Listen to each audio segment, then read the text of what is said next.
Welcome to Trekommendations, a Star Trek podcast that brings on a guest to share something they enjoy and think you might too in the world of Star Trek. My name is, of course, Jason, and today we have another wonderful guest joining us from Twin Cities Trekkies Podcast. It's Wes. Hi, Jason. Hello, Wes. How are you? I'm doing well. You're doing well. Good. Okay, next question. Let's move on.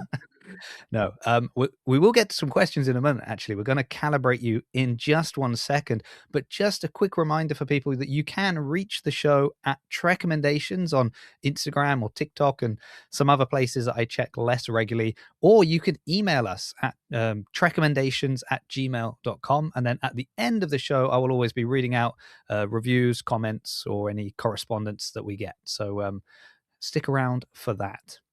But now we move into getting to know Wes a little bit better with some calibration questions.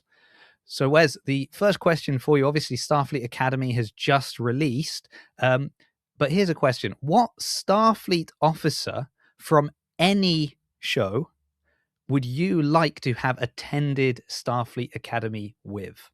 Ooh, that's a great question, Jason. There are so many. It's really hard to pin down one, actually.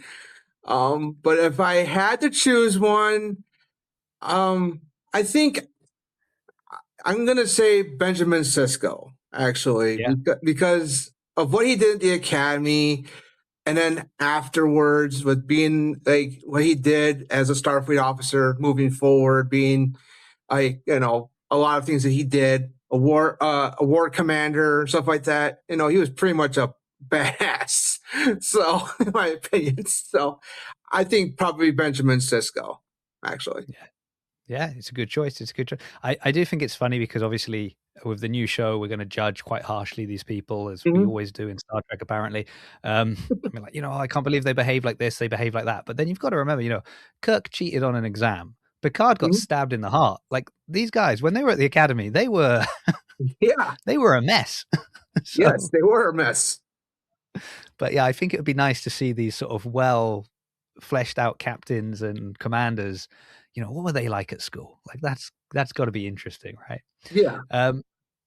I have a feeling you might have given us a hint maybe to the answer to the next question, but I'm stealing this from something I heard on Trek Culture, I think, which was an interesting question, which was just simply, could you rank your top 3 Star Trek shows? Okay, Deep Space Nine, number 1. I had a feeling. I had an inkling. Yeah. Next Generation, number 2. Yep. And then I'm gonna say Discovery, number 3. Actually, I've actually started to rewatch Discovery, and I'm as we're recording this, I'm actually halfway through season 1 again, and I realize, and knowing all the twists about Gabriel Lorca and stuff like that, it's actually really enjoyable to watch now that you know because when we watched it 9 years ago, we weren't sure about what is Gabriel Lorca like. Is he actually this worn-torn captain, or is he from a different universe? And then we obviously knew he was from the mirror universe. So, but it's all those twists and stuff like that from season 1. They're really enjoyable to watch now, years after the fact. So I understand people like Discovery, and I'm not here to bash Discovery. No, I just find it fascinating.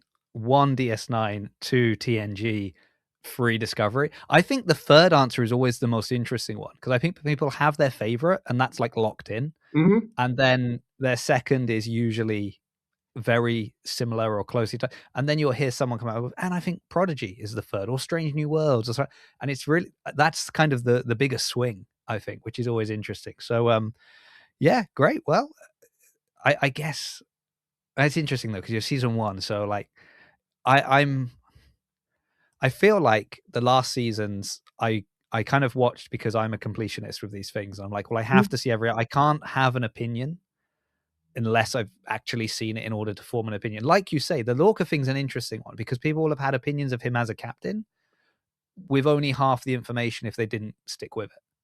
Yeah. right? So you'll be like, well, this isn't my Starfleet. I can't believe a captain would behave that way. That's unacceptable. Like, this is bad Star Trek. And then you're like, yeah, a captain wouldn't behave that way unless they're from the mirror universe. So sometimes I think watch everything. Once you've seen it all, then you can form your opinion.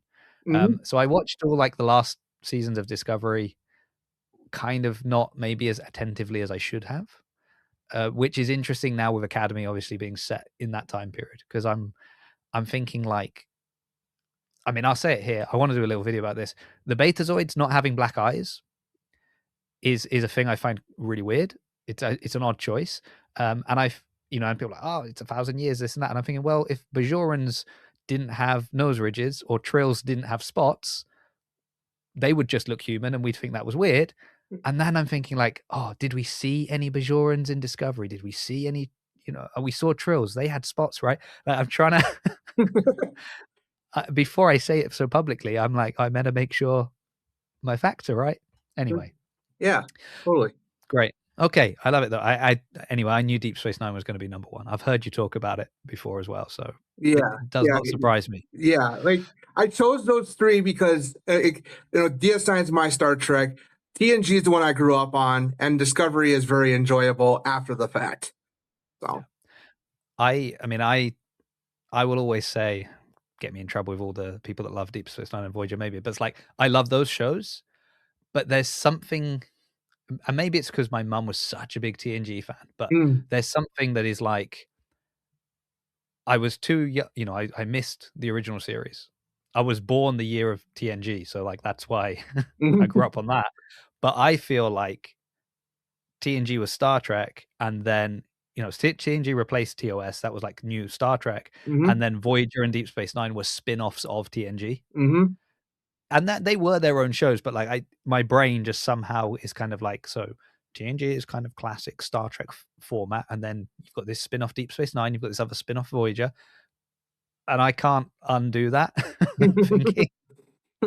But I mean, I love both those shows, but I'm just, Yep. There we go. Exactly.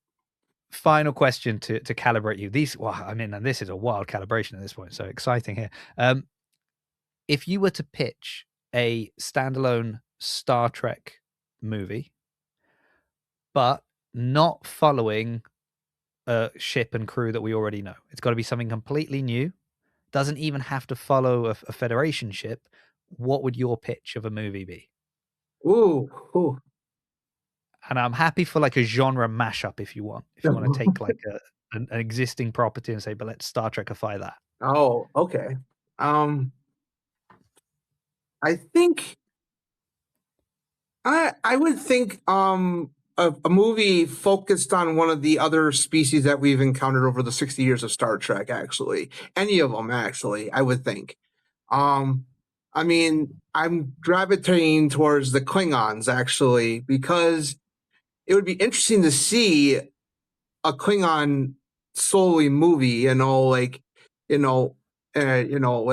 I don't know, following a ship of Klingons, or they always say stuff about being on the planet, or fighting between houses and stuff like that on the planet itself. That would be kind of like a war movie kind of thing. Yeah, kind of like a war movie, set on Kronos or something like that, or out in space, fighting the Romulans, or heck, even during the time period of Kirk and his crew, fighting the Federation or something like that. Something from like their perspective of how they do their society, do their how they do battle and stuff like that.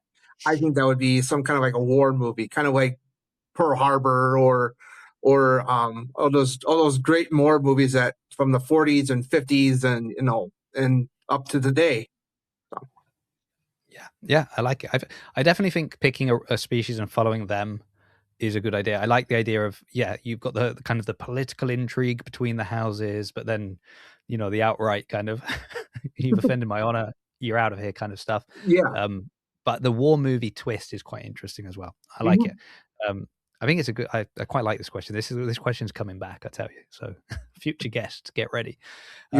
Excellent. Well, I feel like you're well calibrated. I mean, also the amount that Klingons turned up at the back half of Deep Space Nine as well is interesting. So, Yeah, exactly. so that's I'm tying together all these different threads. Okay, but that's not why we're here. This was simply to calibrate you before why you're really here, and that is to share something special with us. So I have added to the screen my special clock. Hopefully you can see that there. Mm-hmm. Wes, in 60 seconds or less, could you tell us what is your Trekommendation and why you've brought it to the show? Of course. It is Mission Log, the Roddenberry Star Trek podcast. The reason why I am recommending this podcast is because they are the ones who inspired Twin Cities Trekkies to begin with.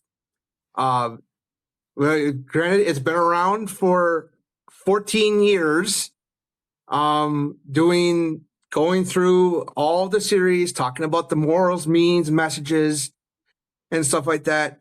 And they've inspired, I would think, countless other podcasters, such as yourself, Jason, or other ones that I know of, like the people from BQN or the people from Trek FM or the people from other podcast networks, Trek Geeks, Trek Culture, that kind of thing. So it's inspired numerous other podcasters to do a Star Trek podcast themselves. Excellent. And look at that, with a second or two to spare. Brilliant. That's why he's the master, everybody. Okay, Wes, I love it. So for anyone that's not heard Mission Log, what is the format? You've kind of mentioned it there within the 60 seconds, but now podcasts are varied and different styles of Trek-based podcasts. What is their kind of formula for people that are like, okay, why should I check this out? What are they doing? Okay, so they started back in 2012 talking about the original series. They're going through every single episode and film of the Star Trek franchise from that point onward. And they talk about the morals, meanings, and messages of each film, each episode. And granted, there's over 800 episodes. And they see whether or not the messages, morals, means are standing the test of time in the 21st century. With the original series, with all the messages of the 20th century about war, about disease, hunger, and stuff like that, all the stuff like that, and Next Generation, stuff like that. So they've been doing that for 14 years. As of this recording, we're doing this in 2026.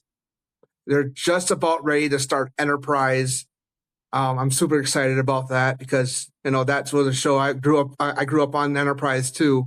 But but definitely, it's just the exploration of the morals, meanings, messages, some of which are hidden more than the other ones.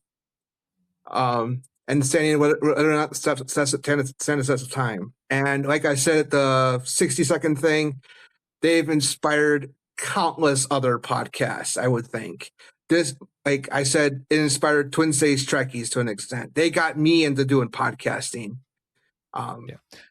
Well, let me dig into that then a little bit. So when you say they inspired you to kind of start the podcast, was it just the concept of, you can have a Star Trek podcast?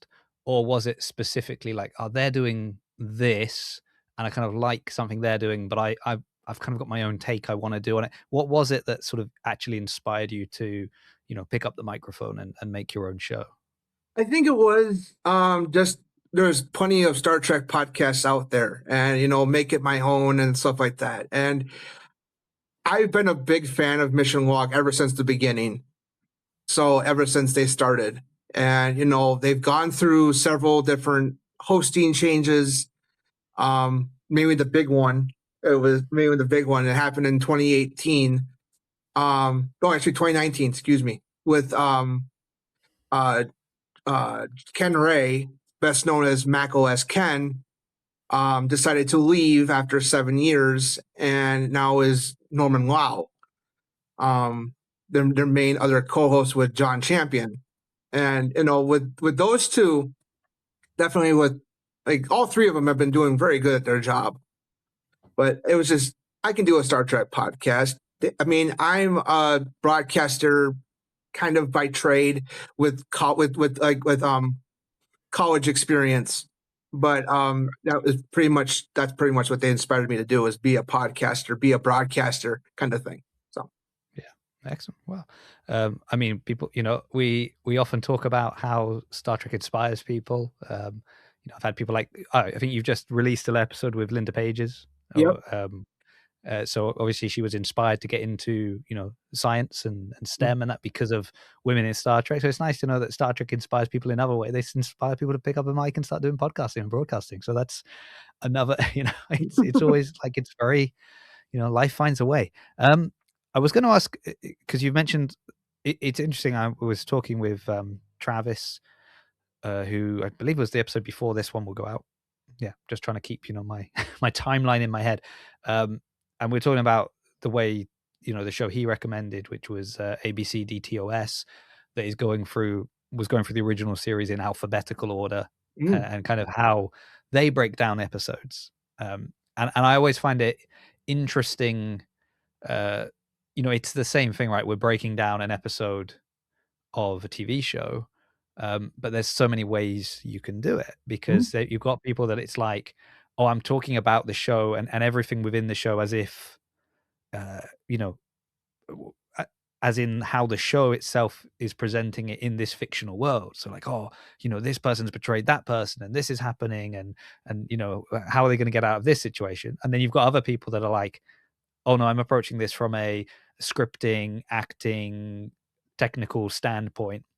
And you've mentioned multiple times in this one that it's also like the moral quandaries and the questions and things that have been up that are such a, which kind of you're always going to touch on when you're talking about Star Trek regardless. Yeah.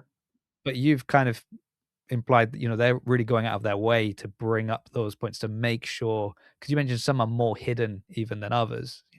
Some are, very, very obvious, and you get especially TOS and TNG, you might get a soliloquy that just really drives the point home in case you missed it.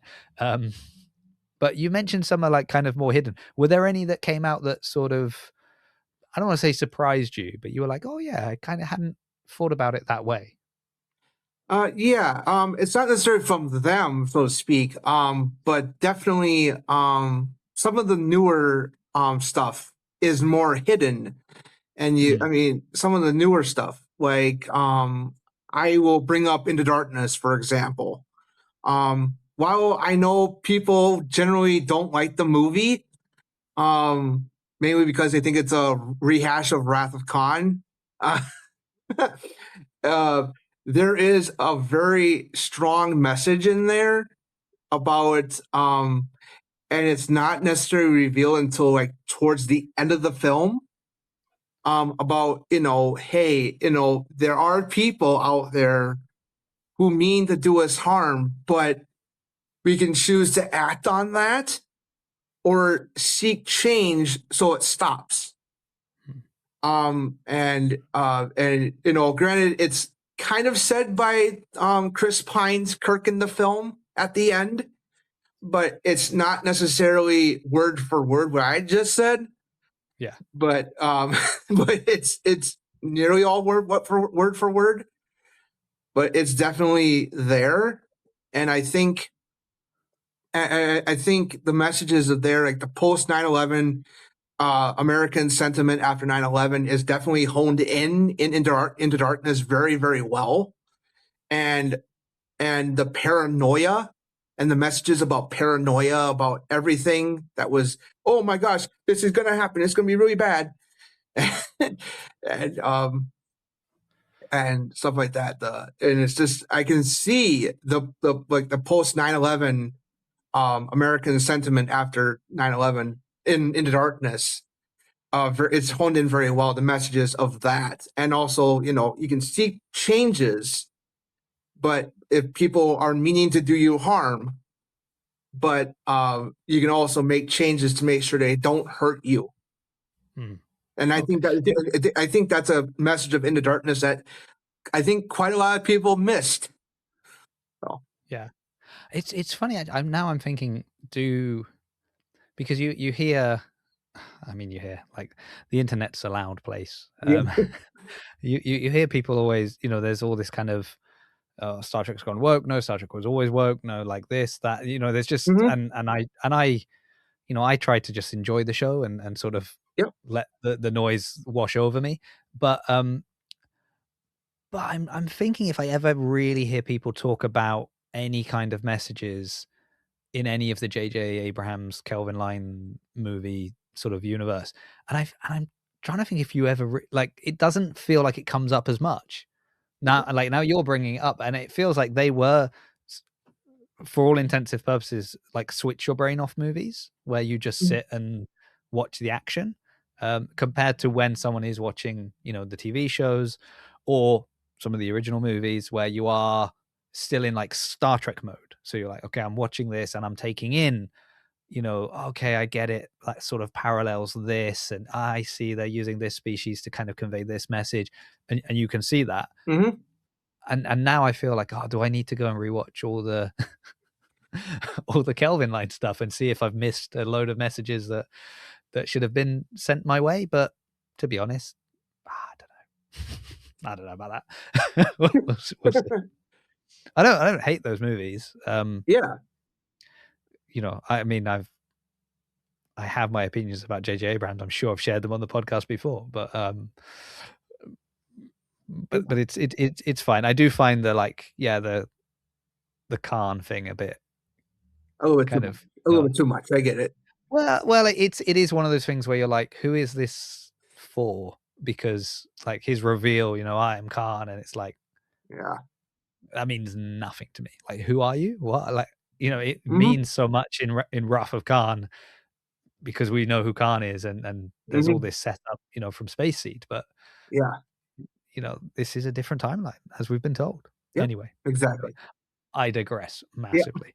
Uh, I'm interested, though. You also mentioned the 9/11 thing, which is interesting considering they're starting to go through Enterprise, which obviously has quite a tonal shift after season 2.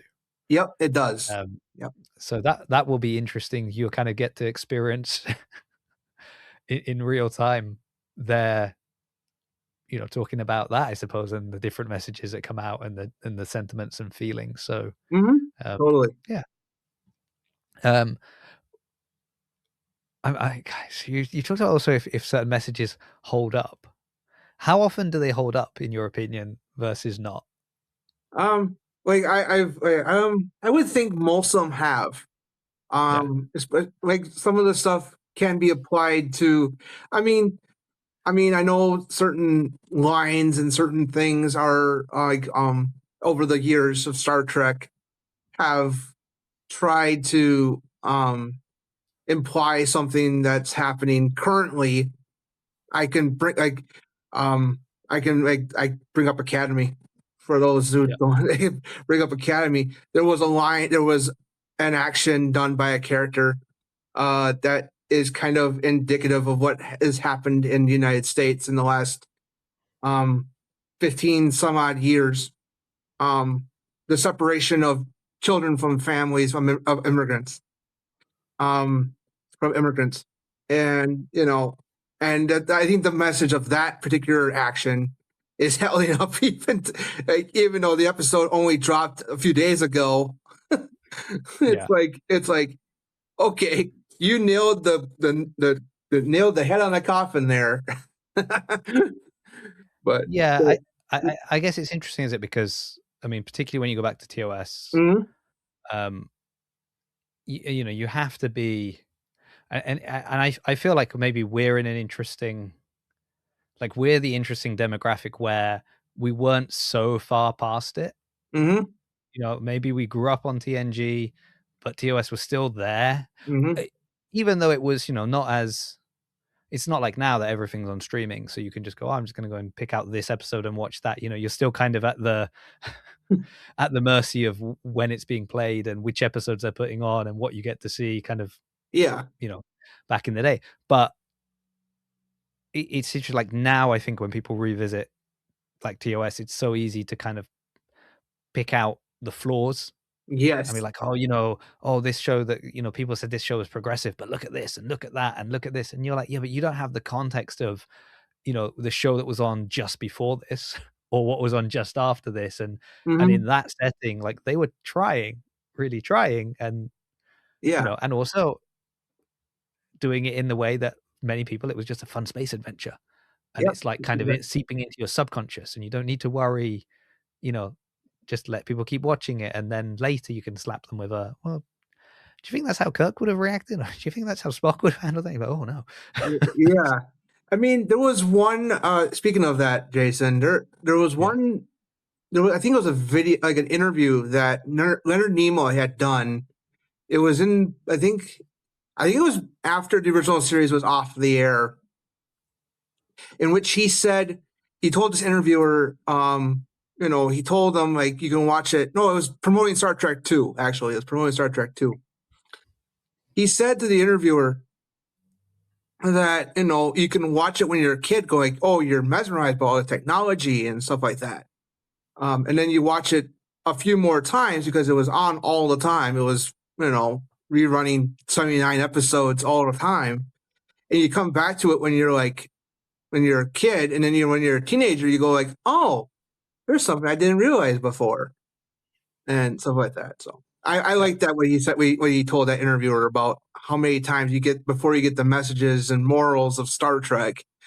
And when you're a kid, you don't get it, but then when you're an adult, you go like, "Oh, now I see what they're trying to do."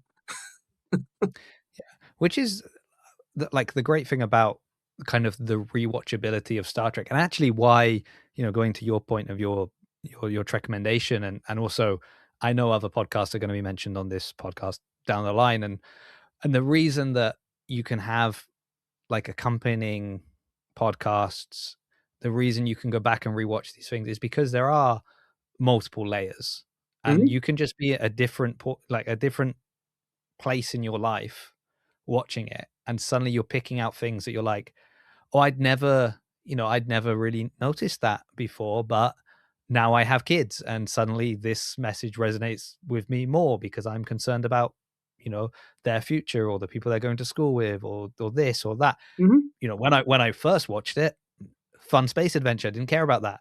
Or as you said, like I first watched it when I was very young, then I've come back to it, as a teen. Now I've come back to it as an adult. Now I'm coming back to it with my own teenage children. And it's like there's all these layers. Then you listen to a podcast and there's somebody that has a completely different life to you, life experience, and Hmm. they're picking out things that you're like, oh, I never would have even thought about that because that's just not something I would have considered, but it's for them like, a really important element of this character that you're like, oh, I just thought they were a fun character. I hadn't even noticed that sort of thing. So Hmm. Yeah. I think that's why we can revisit these shows so much. Yes. There is always something new, and I was literally watching an episode of TOS yesterday and being like, oh, this is an old show, but man, there's interesting stuff in here, and like you can pull out uh, always there's like kind of almost always something new, no matter how many times you watch it. Exactly, Jason. Like, I'll bring up. I watched a few weeks ago, just before Christmas, actually, "The Enemy Within" from the original Right. series.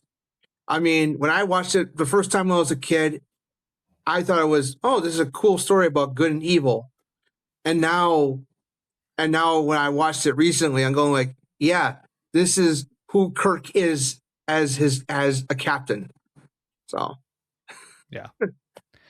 And I think that's been the nice thing of having as well so many different, like I love to play the kind of what if, and I mhm, use that in my kind of calibration questions a bit as well. It's like if you had to switch two captains, like who would you swap over?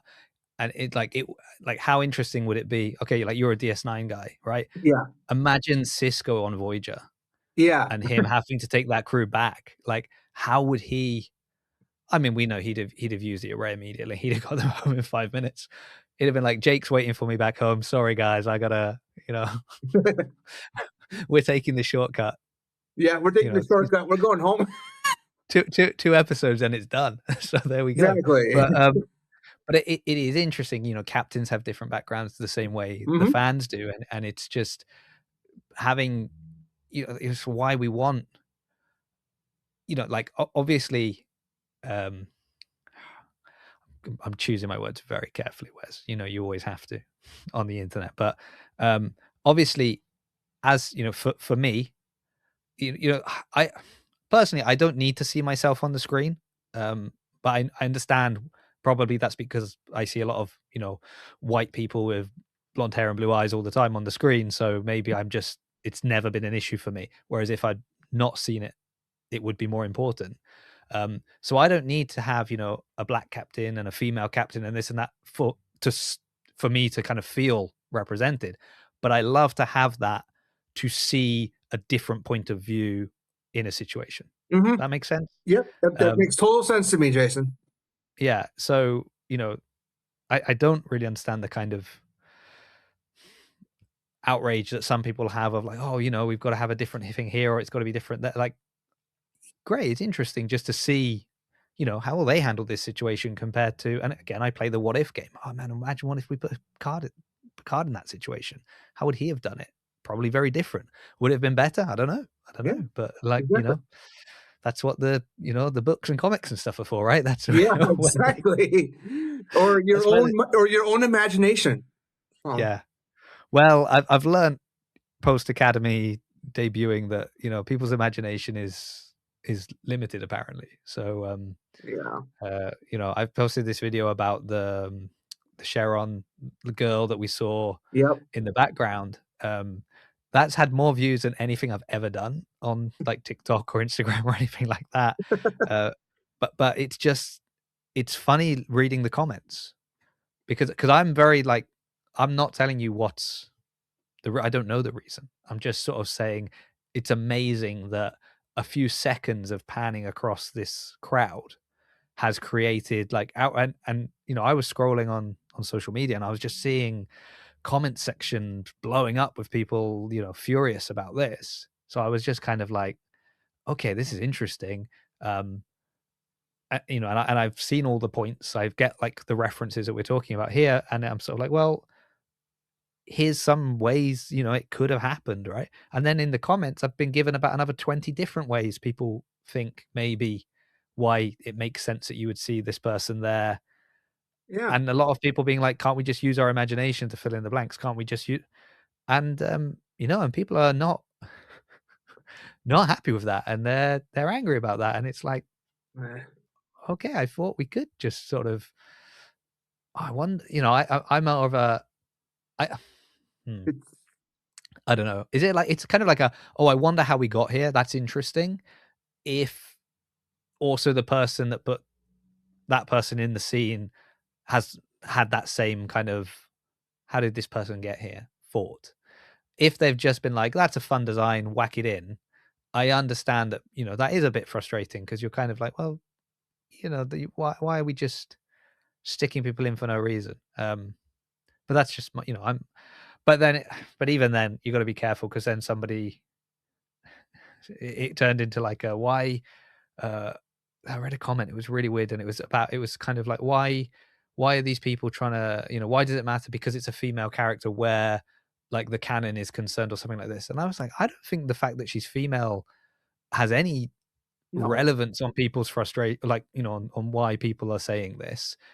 I think the fact that the two guys we saw in the original series were both men is a factor because people are saying like, if it had been one man and one woman, maybe they'd have been like, oh, it makes sense. Or if it, but I'm also of the, I'm somebody saying, well, there's a line. So I went back and watched the episode just to be like, I want to make sure my facts are correct here.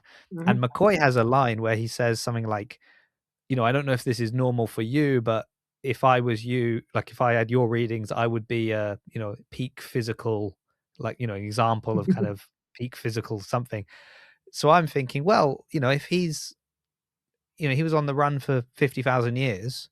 If he met another humanoid and they reproduced, there's a good chance that his genetics are so strong and dominant that she would present looking just, the same way he did, even if mum doesn't. Kind of how, Spock looks like a full Vulcan, even though he's got a human mother. Like, it's fine. He's half human. Yeah. Yeah. But how dare I? How dare I use my I thought it imagination? was cool. I thought it was cool. That's all I'm going to say about it. I'm more wondering. I'm not worried about the black and white, person or all the green Orions. Where are all the blue people? That's my question. Yeah, where are the Andorians and Boyans? I don't know. Yeah, Benzonites. None of them. I was like listing off all these different. And the weirdest thing is if you're going on like a wiki and you're just looking for alien races to stick in, Andorians begins with an A, Bolin is B, Benzonites is B. You should have got to them pretty early on. Yeah. There's no love for blue people in the 32nd century. Who knew? Who knew? Yeah. But you never know. They might show up. So yeah. Well, I really like the Andorians, and I've always saying I don't think we get them enough. We don't get them enough. And it was nice in Prodigy that Janeway's first officer was an Andorian. That was cool. Like they pop up here and there, and I always like it. But yeah, see, I thought he was a half Vulcan too. I thought he was a half Vulcan. Half Vulcan, half Andorian. Yeah, half Vulcan, half Andorian, because he has a bowl cut like Spock. Yeah, and he has pointed ears. So Thesis had pointed ears. Yeah. So I thought, is he half Vulcan, half Andorian? So did you look it up? Is he? Maybe no, he's not. According to Wikipedia, I posted it somewhere on social media like years ago about it. I mean, about Thesis, and I thought, oh, is he half Vulcan, half human, half Vulcan, half Andorian? And they say, and were like, commenters were saying, no, he's full Andorian. What are you talking about? How dare you? Oh, I'm just asking. I'm just legitimately asking. Yeah. I mean, because he looked half Vulcan, half Andorian. Well, I mean, it was never really confirmed if he was, but I think he was. So. And if you think he was, and you're happy with that headcanon, then just go with that. Live your life, Wes. Don't let other people tell you what you got to believe. Exactly. I've lived with that. I can live with it. Same with Joe Carey too on Voyager. He was that because what's his name now? Josh Clark was in Next Generation way back in the first season. And I think Joe Carey was on the Enterprise and then transferred the Voyager before they got stranded. So that's my headcanon right there too. Yeah. And then every time he's sort of near Janeway, he just says, Picard wouldn't have done this. Yeah. Yeah. Yeah. That's not how Picard would have handled this situation. No. It is.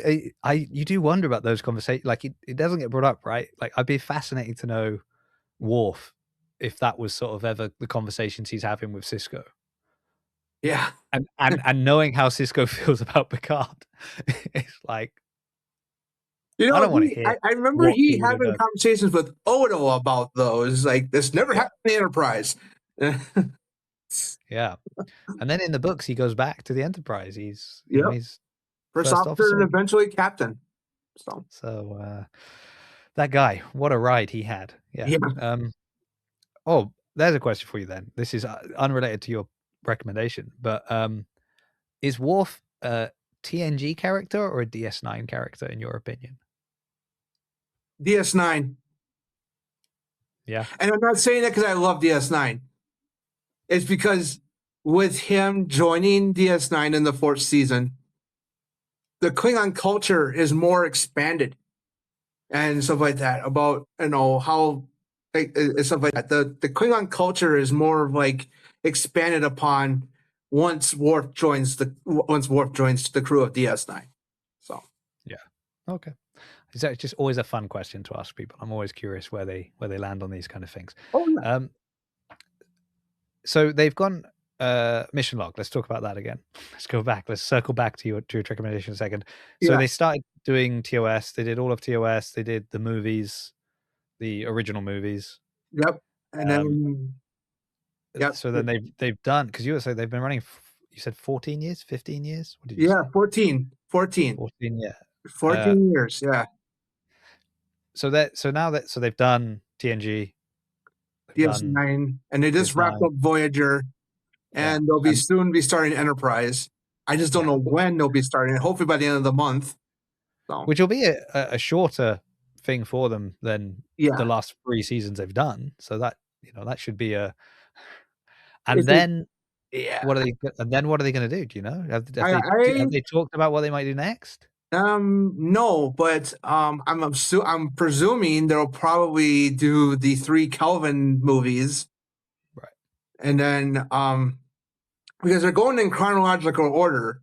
Yeah. So because once they did the original series, they did the original series films like 1 through 6, and then they did Next Generation, then they did Generations through Nemesis, and then they did DS9, Voyager, and now will be Enterprise.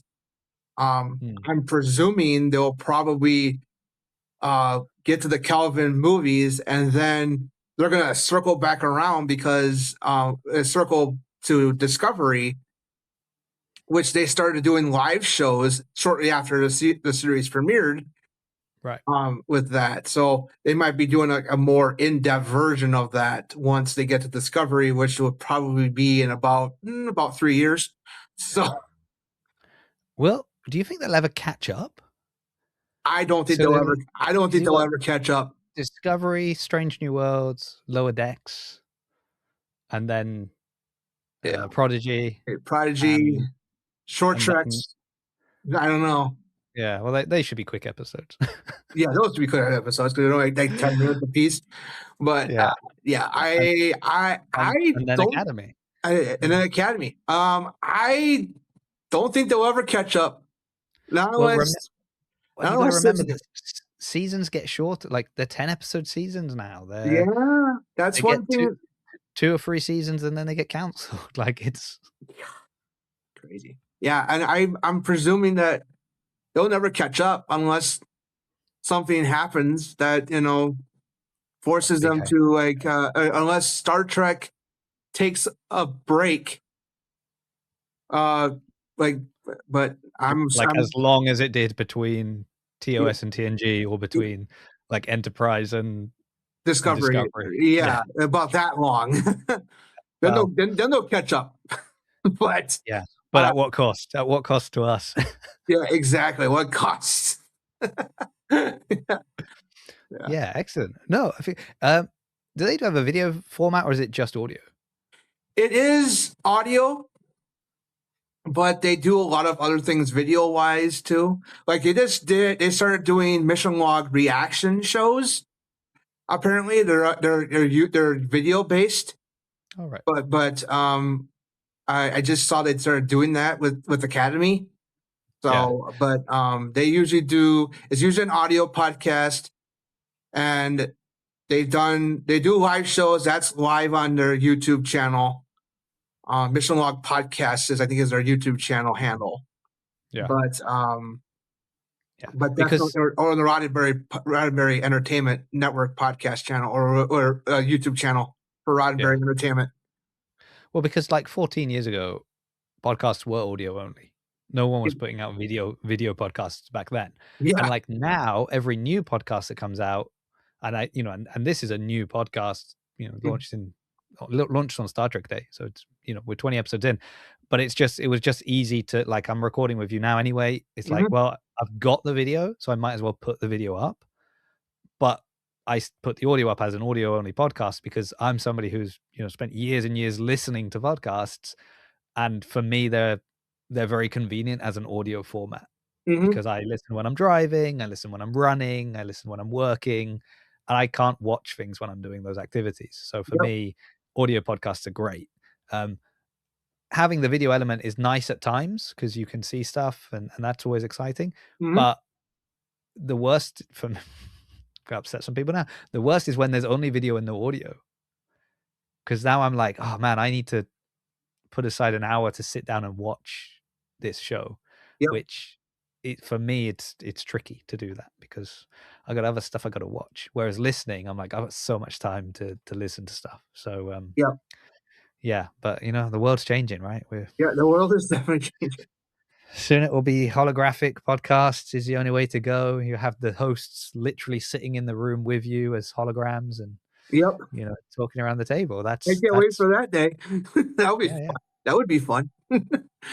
Yeah, hopefully they can't just walk around your room like holograms in Academy. That would be That would disturb me, whereas if you start just pacing around my room while you're doing your podcast. But you never know. You never know. Yeah, you never know. Excellent. Well, thank you so much for coming on and sharing your recommendation. Of I course. hope people go and check it out. I think it's an interesting, it's so funny because you'd mentioned, I think you said, oh, unless somebody's, kind of when we were talking beforehand, there's a good chance this has already been grabbed. And just last week it was mentioned, but not. And oh no, I think it was last week. Travis said, "Oh, I'm sure someone's already recommended this," and I was like, "They haven't." And then immediately after, you were like, "Oh, this is the one." So I was like, "Oh, brilliant!" That's brilliant because I really recommend Mission Log. Yeah, I'm glad you got your inspiration on, so you got to share that one. That's it's I'm sure anyone that would recommend it would be like, oh, this is a great podcast and this is why, and I really like it for XYZ. But you've got also like this personal connection of, oh, and this was the thing that kind of gave me the kick to do my own. So I think it's a nice little bonus there. It's time for some incoming transmissions, as I'm going to start calling this section, where if you want to reach the show, you can do it by leaving a comment on this episode. If you're listening on Spotify or if you're watching on YouTube, you can leave a review of the show. That would get read out. Or you can send me an email at trekommendations@gmail.com, or you can send a DM over Instagram or TikTok or whatever. And I thought these would be some nice ones to share. So former guest of the show, Ed Pug, he sent me some nice DMs the other day because, well, I'll tell you what happened. I posted up the next episode, and the first message I got said, I don't know, what was it? Hey, just a quick heads up. Your upcoming episode for Monday, you have listed as episode 18. I was episode 18. The graphic is incorrect. I wanted to correct that so you don't leave it up too long. So thank you. Yes, it should have been episode 19. So I quickly took that down and reposted it as episode 19. So Travis was going to be on episode 19. Later, I then made a reel and posted up a reel from episode 19. And I got another message from my friend Ed saying, just a heads up for you, the reel that you posted today for Travis's episode, under his name, it says my name instead of his.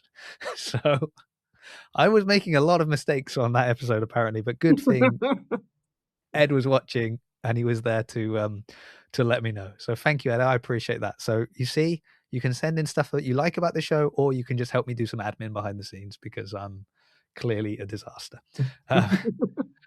Wes, I've told people how they can get in touch with me. If people want to follow you and see what you're doing, where is the best place to find you? Okay, we're available on every podcast platform. We're audio only, but mainly. But I do live shows with new episodes of Star Trek on Sunday afternoons on our YouTube channel. Go find Twin Cities Trekkies on our YouTube. On YouTube, you can find it. It's pretty easy to find it. Can't be the only thing you can't find. We're also on social media: Facebook, Instagram, Blue Sky, and TikTok. We just joined TikTok. So stuff like that. You can find us anywhere there, and then also on your favorite podcast platform. Any of that. We got over 100 episodes for you to listen to. And Jason just mentioned the one with Linda Pages, so that's the most recent one as of this discussion here. So yeah, and this is a very rare occasion where we're recording this and this will be out tomorrow. Normally I'm banking episodes, and then sometimes I check my account and the bank is empty, and I'm like, oh, I need to. Yeah, I get it. So it's the rare time where you're going to say, on our most recent episode, it was da-da-da, and it's actually the case. So everybody go and check that out. So thank you again, Wes. You've been a wonderful guest. Thank you, everyone, for listening. I will be back next week with, I was going to say another guest, but actually another guests. Might be two guests. Next week with another guest and another Trekommendation.